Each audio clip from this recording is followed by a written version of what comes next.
ನಮಸ್ಕಾರ ಸ್ನೇಹಿತರೆ, ಬೆಂಕಿ ಬಿರುಗಾಳಿ ಚಾನಲ್ಗೆ ತಮ್ಮೆಲ್ಲರಿಗೂ ಸ್ವಾಗತ. ನಾನಿವತ್ತು ರಾಜ್ಯ ಸರ್ಕಾರಿ ನೌಕರರು ಹಾಗೂ ನಿವೃತ್ತ ನೌಕರರು ಹಾಗೂ ಪಿಂಚಣಿದಾರರಿಗೆ ರಾಜ್ಯ ಸರ್ಕಾರವೇ ಇವರ ಬಳಿಗೆ ಬರ್ತಾ ಇದೆ ಅನ್ನುವಂಥ ಒಂದು ಶುಭ ಸುದ್ದಿಯನ್ನು ಬೆಂಕಿ ಬಿರುಗಾಳಿ ಚಾನಲ್ನ ಮೂಲಕ ಎಲ್ಲ ನನ್ನ ಸರ್ಕಾರಿ ನೌಕರರ ಬಳಗಕ್ಕೂ ಜೊತೆಗೆ ಪಿಂಚಣಿದಾರರ ಬಳಗಕ್ಕೂ ತಲುಪಿಸಲಿಕ್ಕೆ ನಾನು ಈ ಒಂದು ಸಂಚಿಕೆಯನ್ನು ಮಾಡ್ತಾ ಇದ್ದೇನೆ.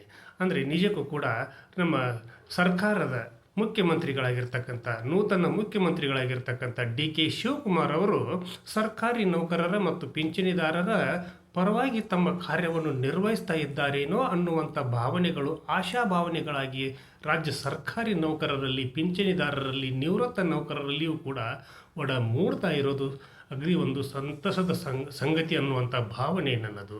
ಹಾಗಿರುವಾಗ ನಮ್ಮ ಕರ್ನಾಟಕ ರಾಜ್ಯ ಸರ್ಕಾರಿ ನೌಕರರ ಅಧ್ಯಕ್ಷರಾಗಿರ್ತಕ್ಕಂಥ ಕರ್ನಾಟಕ ರಾಜ್ಯ ಸರ್ಕಾರಿ ನೌಕರರ ಅಧ್ಯಕ್ಷರಾಗಿರ್ತಕ್ಕಂಥ ಷಡಕ್ಷರಿಯವರು ಹಾಗೂ ಅವರ ತಂಡ ಸರ್ಕಾರಿ ನೌಕರರು ಮತ್ತು ನಿವೃತ್ತ ನೌಕರರ ಪಿಂಚಣಿದಾರರ ಒಂದು ಪರವಾಗಿ ಮಾಡ್ತಿರ್ತಕ್ಕಂಥ ಕಾರ್ಯ ಶ್ಲಾಘನೀಯವಾದದ್ದು, ಅತ್ಯುತ್ತಮವಾದದ್ದು ಅನ್ನುವಂಥ ಭಾವನೆಯೂ ಕೂಡ ನನ್ನದು.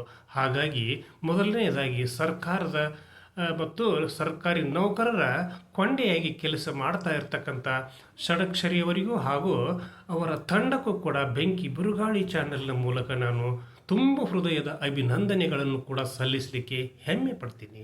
ಯಾಕಂದರೆ ಸರ್ಕಾರಿ ನೌಕರರು ಪ್ರತಿನಿತ್ಯ ಸರ್ಕಾರದ ಜೊತೆಗೆ ವ್ಯವಹಾರ ಮಾಡಲಿಕ್ಕೆ ಸಾಧ್ಯವೇ ಇಲ್ಲ.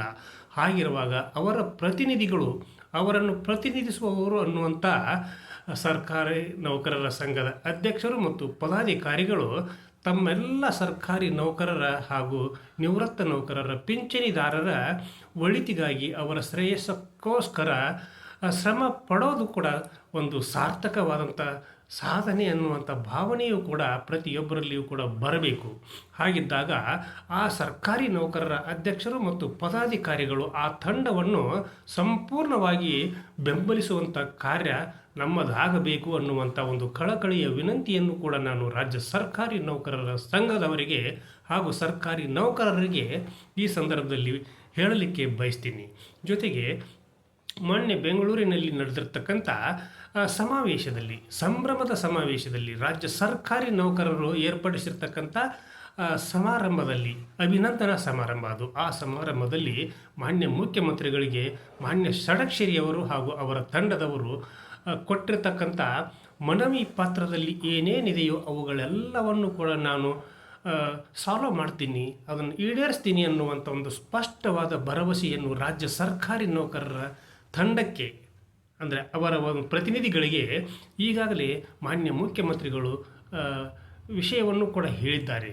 ಹಾಗಿದ್ದಾಗ ನಮ್ಮ ರಾಜ್ಯ ಸರ್ಕಾರಿ ನೌಕರರು, ನಿವೃತ್ತ ನೌಕರರು ಹಾಗೂ ಪಿಂಚಣಿದಾರರಿಗೆ ಇನ್ನು ಮೇಲೆ ಒಳ್ಳೆಯ ದಿನಗಳು ಮುಂದೆ ನಿಮಗೆ ಕಾದಿವೆ ಅನ್ನುವಂಥ ವಿಶ್ವಾಸವನ್ನು ಕೂಡ ನಾನು ಬೆಂಕಿ ಬಿರುಗಾಳಿ ಚಾನಲ್ನ ಮೂಲಕ ಪ್ರಸ್ತುತಪಡಿಸಲಿಕ್ಕೆ ಹೆಮ್ಮೆ ಪಡ್ತೀನಿ.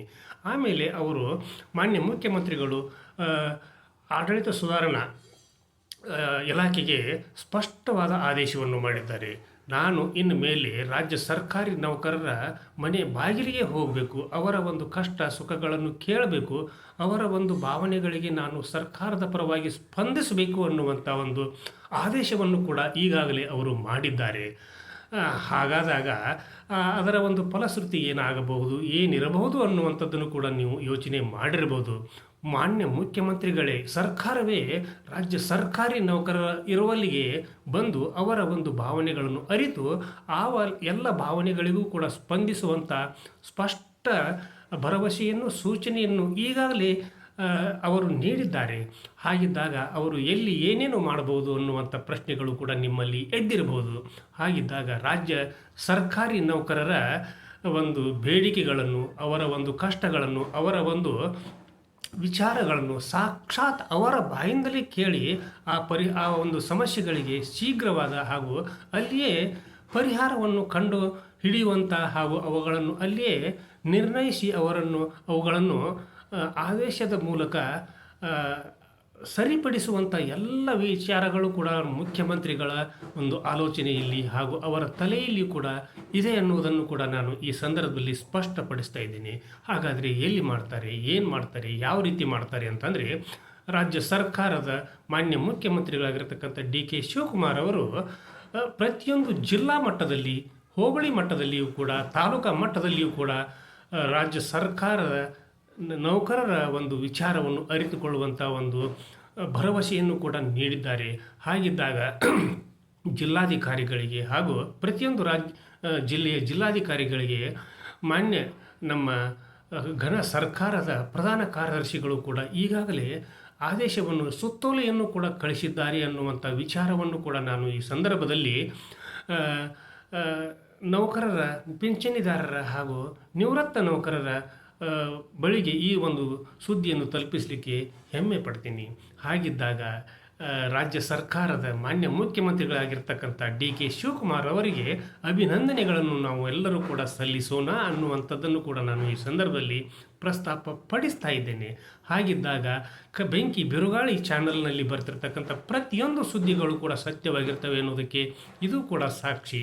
ಆದ್ದರಿಂದ ಈ ಸಂಚಿಕೆಯನ್ನು ಪೂರ್ತಿ ನೋಡಿರಿ. ಜೊತೆಗೆ ನೀವು ಈಗಾಗಲೇ ಸಬ್ಸ್ಕ್ರೈಬ್ ಯಾರು ಮಾಡಿಲ್ವೋ ಈ ಕೂಡಲೇ ಮಾಡಿಕೊಳ್ಳ್ರಿ. ಯಾಕಂತಂದರೆ ಮುಂಬರುವ ದಿನಗಳಲ್ಲಿ, ಮುಂದಿನ ದಿನಗಳಲ್ಲಿ ನಾನು ರಾಜ್ಯ ಸರ್ಕಾರಿ ನೌಕರರ ವಿಚಾರವಾಗಿ ಈ ಬಹುತೇಕ ಸಂಚಿಕೆಗಳನ್ನು ಕೂಡ ಮಾಡ್ತಾ ಇರ್ತೀನಿ.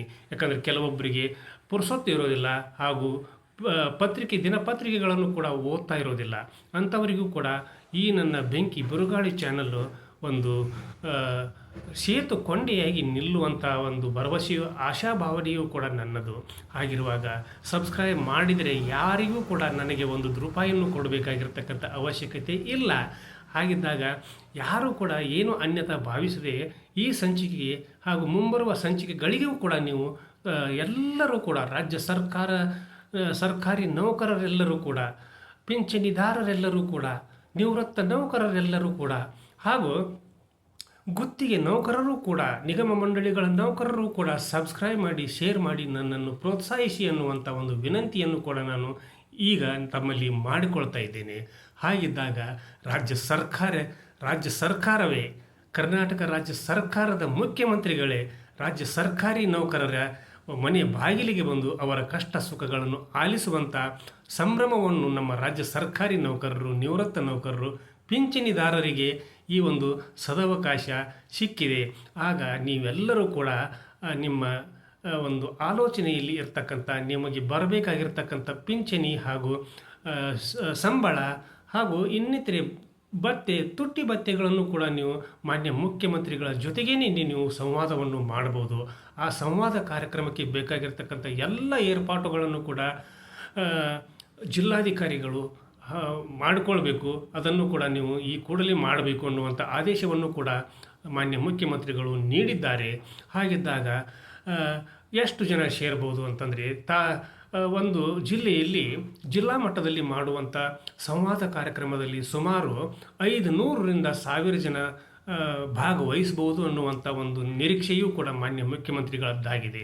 ಜೊತೆಗೆ ಹೋಬಳಿ ಮಟ್ಟದಲ್ಲಿ, ಅಂದರೆ ಗ್ರಾಮ ಮಟ್ಟದಲ್ಲಿ ಸಂವಾದವನ್ನು ನಡೆಸಬೇಕಾದರೆ 200ರಿಂದ 500 ಜನರು ಆ ಒಂದು ಕಾರ್ಯಕ್ರಮಗಳಲ್ಲಿ ಭಾಗವಹಿಸಬಹುದು ಅನ್ನುವಂಥ ಸೂಚನೆಯೂ ಕೂಡ ಜಿಲ್ಲಾಧಿಕಾರಿಗಳಿಗೆ ತಲುಪಿದೆ ಅನ್ನುವಂಥ ಸುದ್ದಿಯೂ ಕೂಡ ಬೆಂಕಿ ಬಿರುಗಾಳಿ ಚಾನಲ್ಗೆ ಬಂದಿದೆ.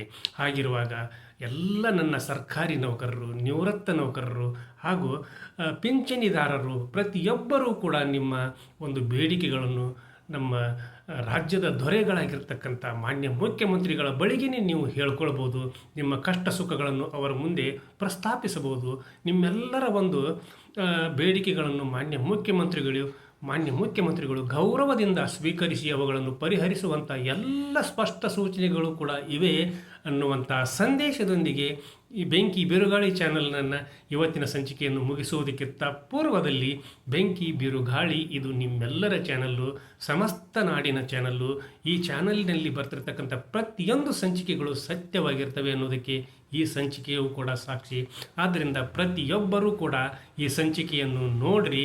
ನಿಮ್ಮೆಲ್ಲರ ಗ್ರೂಪ್ಗಳಲ್ಲಿಯೂ ಕೂಡ ಇದನ್ನು ನೀವು ಶೇರ್ ಮಾಡಿರಿ. ಜೊತೆಗೆ ಪ್ರತಿಯೊಬ್ಬರು ಕೂಡ ಸಬ್ಸ್ಕ್ರೈಬ್ ಮಾಡಿರಿ, ಲೈಕ್ ಮಾಡಿರಿ, ಕಮೆಂಟನ್ನು ಕೂಡ ನನ್ನ ಜೊತೆಗೆ ಹಂಚ್ಕೊಳ್ರಿ ಅಂತ ಹೇಳ್ತಾ ಇವತ್ತಿನ ಸಂಚಿಕೆಯನ್ನು ಇಲ್ಲಿಗೆ ಮುಗಿಸಿ ನಾಳಿನ ಸಂಚಿಕೆಯೊಂದಿಗೆ ತಮ್ಮ ಜೊತೆಗೆ ಹಾಜರಾಗ್ತೀನಿ. ಅಲ್ಲಿವರೆಗೂ ನನ್ನ ನಮಸ್ಕಾರ.